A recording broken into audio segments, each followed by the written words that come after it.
In today's video, I am going to be breaking down different 5-out basketball plays that you can run against different zone defenses. These are fantastic. They're going to definitely help you score a ton of points and pull teams out of their zones. So let's get down and let's check these out. Really quickly, if you want the complete guide to the 5-out basketball offense, make sure to go check out the link that is down in the description below. Okay, so whenever you're attacking a zone defense, there's a few things that make it really weak. Number one is anytime you can get that ball into the paint, you're going to be doing a very good thing because you're going to be collapsing these defensive players.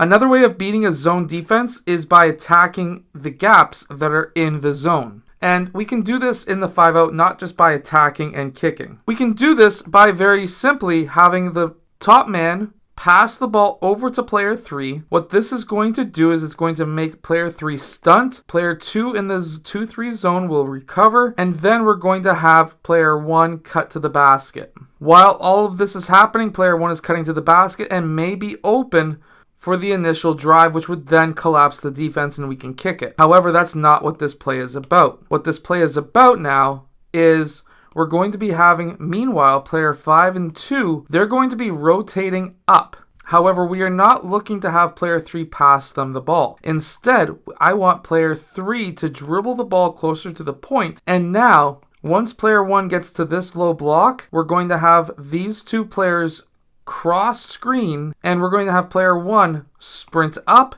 and he should be wide open for that 3-point shot. Because that is now the gap of that 2-3 zone. We are screening the gap that is now going to be leaving player 1 open for that 3-point shot. We can do this on the other side as well. We can also do this in a different way too. So for example, we could have just very easily player 2 and player 5 setting these screens and player 4 sprinting through, or player 3, it doesn't matter, we can call it for one of these two players, but let's say player 3.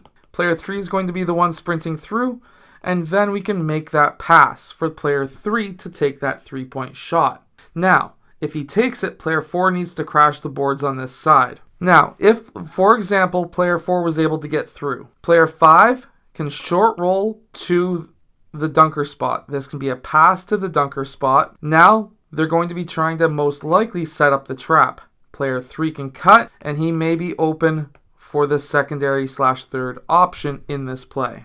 In fact, I know this is not a 5-out play, but I actually love to run players in the dunker spot because now, let's say we pass here, player 1 is going to stunt until player 4 recovers and player 5 needs to drop.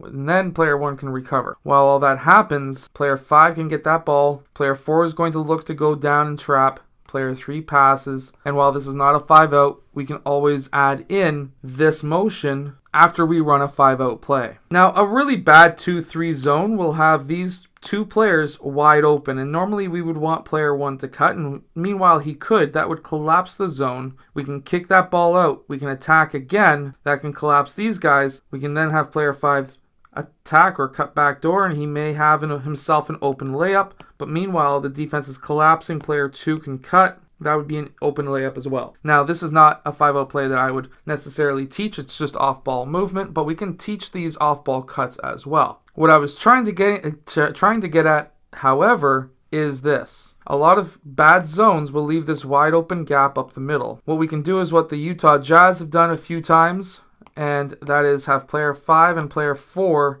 screen on either side, player 3 and 2 drop, and player 1 attacks. Now with player 1 attacking and these players dropping, that's going to put player 5 in a weird position because player 1 is going to be faster. He can Euro step around player 5 quite easily. When he does that and it collapses the defense, now that's when we look for the kick out unless player 1 gets himself an easy layup, one or the other. In fact, if you want a really deadly zone defense that would have issues trying to guard stuff, or that would not have issues trying to guard stuff like this, make sure to go check out my perimeter basketball zone defense. It's a 4-1. It's absolutely amazing. It kills a lot of teams, especially teams that have issues with pressure.